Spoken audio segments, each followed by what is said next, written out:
XRP 가격이 올해 들어서만 40% 넘게 빠졌죠. 지금 조금 반등을 주고는 있지만요. 이미 우리 구독자분들, 리플 홀더분들 많이 지치셨을 겁니다. 근데 이상한 게 하나 있어요. 딱 이 타이밍에 예전부터 돌던 그 숫자가 다시 커뮤니티를 휩쓸고 있습니다.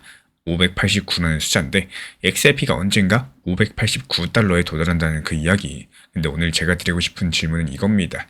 왜 하필 지금 이 시점, 가격이 가장 힘든 구간에서 이 숫자가 다시 한번 나오고 있는 걸까요?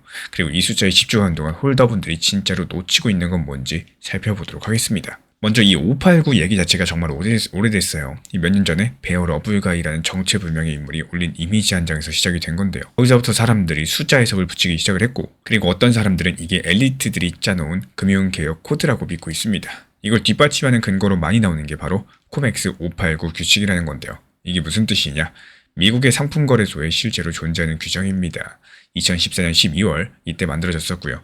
금이나 은 같은 비싼 금속 가격이 너무 빨리 움직일 때 잠깐 거래를 멈추게 하는 장치입니다. 음모론을 믿는 사람들, 이 규칙이 발동되는 날 XRP가 금이랑 은을 대신해서 유동성을 공급하는 다리가 된다. 그래서 589달러라는 이 숫자가 상징이다. 이런 식으로 연결이 되고 있는데요. 여기까지는 공개된 자료에 전부 나와 있어요. 근데 이 해석이 맞는지는 확인할 수가 없습니다. 저는 음모론에 대해서 믿어라 믿지 말아라 그 판단은 안 하도록 하겠습니다. 제가 주목하고 있는 거는 이번 이야기가 왜 하필 지금 이 시점에 다시 부활했는지 여부입니다. 이게 왜 이상한지 말씀을 드려볼게요. 사람들은 가격이 상승할 때 이런 서사를 잘 찾지 않습니다. 오를 때는 그냥 차트 보면 되거든요. 근데 가격 자체가 바닥에서 오랜 시간 동안 횡보를 할 때 그때부터 이런 이야기가 다시 떠오릅니다. 왜냐면 홀더분들한테 뭔가 붙잡을 게 필요하거든요. 분노감과 기대감이 동시에 있는 상태. 이 감정이 음모론이 살아남는 토양이고요. 실제로 XRP 리플 어떻습니까? 1,800원대까지도 하락했다가 2,000원에서 2,200원, 현재 길게 횡보 중에 있는 상황이죠. 최근에 다시 한번 상승을 하고 있는 것은 맞지만 여전히 XRP 4,900원 고점 대비했을 때 절반 이상 반토막이 나 있는 상황입니다. 아직까지 올라갈 일이 정말 많이 남은 상황이죠. 여기서부터가 오늘 영상의 진짜입니다. 589가 진짜인지 가짜인지 따지는 동안에 이 기관들은 완전히 다른 숫자를 보고 있어요. 그 숫자들이 지금 4월달 바로 이번 주 그리고 다음 주 사이에서 움직이고 있습니다. 첫 번째 숫자 XRP ETF 전체 자산 중에 기관 투자자 비중이 얼마 되는지 아시나요? 15.9%입니다. 나머지 84%는 개인 투자자들 돈이고요. 이건 블룸버그 인텔리전스가 공개한 데이터고 비교를 드려보자면은 같은 시점에 솔라나 ETF의 기관 비중은 48.8%입니다. 3배 넘게 차이가 나요. 많은 분들께서 기관이 들어오고 있다고 믿고 계시는데 지금까지 공시된 숫자만 보면은 기관은 XRP에 생각보다 덜 들어와 있는 상황입니다. 그리고 두 번째 숫자, 골드만삭스가 XRP ETF 4개에 걸쳐서 약 1억 5,300만 달러 포지션을 들고 있습니다. 이 뉴스 들었을 때 다들 환호하셨을 거예요. 근데 여기 숨겨진 팩트가 하나 있어요. 이 골드만삭스 포지션 하나가 공시된 전체 기관 보유의 73%를 차지합니다. 다른 기관들은 거의 안 들어와 있다는 뜻인 건데 이건 해석이 갈릴 수 있는 부분이겠지만 이 공개된 13F 보고서만 놓고 보면 그렇습니다. 참고로 13F 보고서는 큰 투자회사가 자기들이 어떤 자산을 샀는지 공식적으로 공개하는 문서인데요.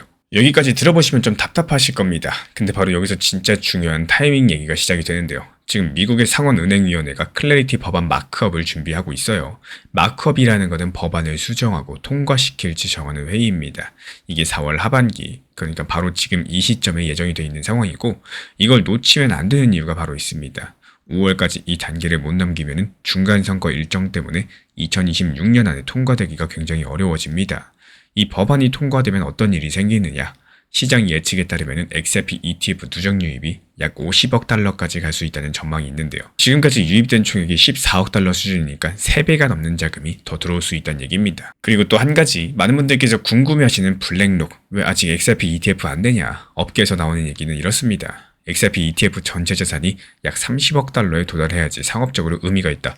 이렇게 본다는 건데 지금은 약 10억 달러 수준이니까 3배 정도 더 커져야 됩니다. 이 성장의 가장 큰 방어쇠가 바로 클래리티 법안이에요. 결국에 이 그림은 이렇게 됩니다. 589라는 숫자가 언젠가 진짜일 수도 있고 아닐 수도 있어요. 그거는 먼 미래의 이야기고요. 오늘 저는 그걸 확정적으로 말씀드리진 않습니다. 다만 지금 이 순간, 이 4월 말, 이번 주랑 다음 주에 진짜로 XRP 가격을 움직일 만한 변수는 따로 있고요. 또 그게 훨씬 더 구체적이고 확인 가능한 숫자들로 돼 있다는 사실이에요. 그렇다면 앞으로 어떻게 될까요? 지금까지 공개된 흐름들을 기준으로 봤을 때 마크업이 무사히 통과되고 상원의 본회의로 넘어가게 된다. 그렇다면 하반기에 ETF 자금 유입이 다시 살아나면서 XRP가 현재 구간을 벗어날 가능성이 높겠습니다. 반대로 마크업이 밀린다. 그렇다면 올해 안에 이 법안은 어려워지겠고요. 가격은 지금 구간에서 더 길게 머물 가능성이 크겠죠. 지금까지 공개된 입법 일정들 그리고 ETF 유입 패턴을 근거로 가장 개연성 있는 그림을 하나 그려봤습니다. 여기까지가 오늘 제가 준비한 이야기입니다. 589 같은 경우는 홀더들을 오래 묶어둔 강력한 이야기지만요. 이번 주랑 다음 주 가격을 움직이는 것은 그 숫자가 아닙니다.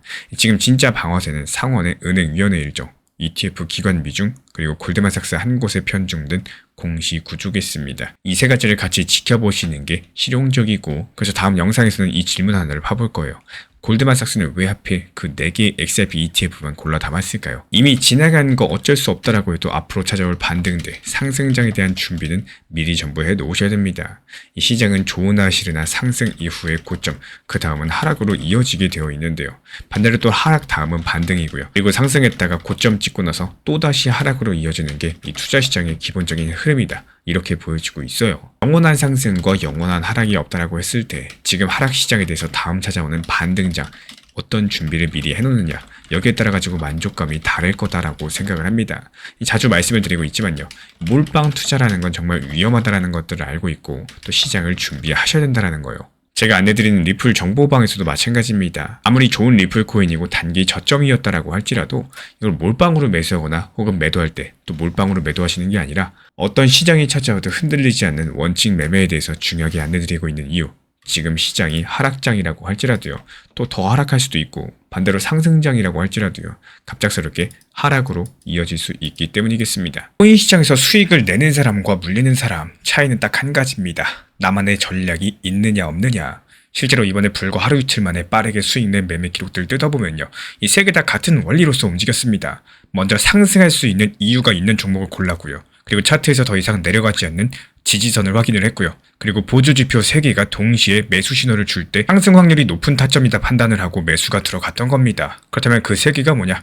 MACD 지표로서 큰 추세가 살아있는지 먼저 확인을 하고, RSI가 30 밑으로 내려가서 충분히 빠졌는지 보고, 스토캐스틱에서 골든 크로스가 뜨는 순간 매수 버튼을 누릅니다. 그리고 가장 어려워하시는 매도는 어떻게 하느냐? 매수 반대로 하시면 되는 거예요. RSI 기준 70 근처에서 이 스토캐스틱 데드 크로스가 나오면은 욕심 없이 전량 매도한다. 이게 전부입니다. 이번 4월달만 놓고 봐도 지난 4월 1일부터 4월 17일까지 26개의 종목을 추천드렸고, 이 26개 전부 다 빠짐없이 수익 실현까지도 완료해버렸죠. 지난달부터 계속 말씀드리고 있었습니다. 지금 같은 시장은 소규모 알트코인 위주의 장세이기 때문에 메이저 코인들은 일부 비중만 가지고 계시고 또 나머지 비중에 대해서는 최대한 알트로 수익 많이 내셔야 된다. 매번 영상마다 투트랙 전략에 대해서 반복해서 말씀을 드렸습니다. 이 수익을 내야지 수익금으로 리플이든 비트코인이든 저렴하게 추가 매수해가지고 평단가 낮춰놓을 수가 있는 거고, 지금 같은 알트 장세에서는 무엇보다도 이 수익이 빠르게 나가지고 돈을 벌기가 너무나도 좋은 시기입니다. 코인 투자 왜 하시나요? 리플 XRP 계속 보유하면서 쳐다보려고 코인 투자하는 거 아닙니다. 애초에 돈을 벌기 위해서 하는 겁니다. 1년 내내 오는 기회가 아니기 때문에 지금같이 시장이 좋을 때 1년치 수익들 이럴 때 최대한 많이 땡겨놔야 됩니다. 계속해서 강조드리고 있는 상황이고, 종목들 대부분이 오늘 오전에 매수해서 오늘 오후에 팔거나 저녁에 팔거나 아니면 오늘 저녁에 매수해서 한숨 자고 나면은 내일 팔거나 이런 식으로 빠르게 수익 실현이 되고 있습니다. 이런 타이밍 자체가 별로 안 와요. 그리고 이렇게 보조지표를 활용한 매매 방법이라거나 챗 GPT라거나 구글 제미나이 같은 인공지능을 활용해가지고 수익을 낼 수 있는 방법들도 알려드리고 있기 때문에 실시간 빠른 수익 타점 받아보고 싶으신 분들께서만 신청 주시면 분명히 도움이 되실 겁니다. 현재 보이는 번호로 문자 신청 주시면 입장 도움 드릴 거고요. 구독과 좋아요만 부탁을 드리겠습니다. 제가 안내해드리고 있는 코인 신사 채널 멤버십 전용방에 대해서 짧게 설명드려 보도록 하겠습니다. 리플, 암호화폐 시장에 대한 중요한 이슈, 그리고 브리핑이나 시장의 흐름에 대한 전문적인 분석 내용 설명과 함께 차트상의 기술적 분석, 온체인 지표와 투자 심리에 대한 내용들을 같이 안내 도움 드리고 있고, 가장 중요한 투자 심리를 컨트롤하기 위해서 포트폴리오의 구성에 대한 노하우, 투자 심리 컨트롤에 대한 내용도 같이 안내 드리고 있습니다. 코인 신사 스터디 멤버십 가입하신 분들께서는 아래 번호 혹은 신청 링크 통해서 남겨주시면 제가 연락드리고 있고, 안내 설명과 함께 신사 채널 리플 전용 멤버십 방에도 입장 안내 설명드리고 있습니다.